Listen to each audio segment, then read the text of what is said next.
Welcome back to Ajay Guru, your go-to channel for the latest updates and advanced analysis on various commodities.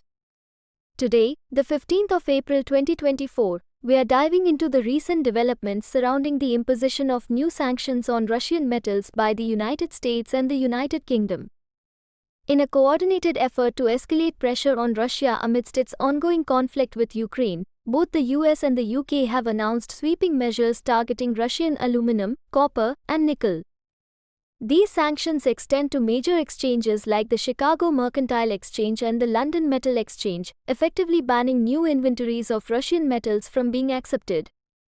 The significance of these sanctions becomes apparent when we look at the numbers. According to the LME's March 2024 report, Russian brands hold a substantial share of metal inventories stored in LME warehouses. Copper, 62%. Aluminum, 91%. Nickel, 36%. These statistics underscore the magnitude of the impact these sanctions could have on the global metals market. However, analysts are suggesting that the effects might be less disruptive than initially anticipated. Firstly, existing inventories of Russian metals already stored in exchange warehouses are exempt from the ban, allowing for their withdrawal as usual. The restrictions primarily target new inventories, so the metals already in circulation will continue to be available for trade.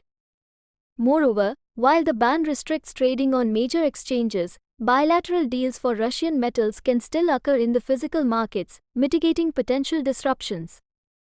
In conclusion, while the imposition of sanctions on Russian metals is a significant development, the market impact might be tempered by factors such as existing inventories and alternative trading avenues.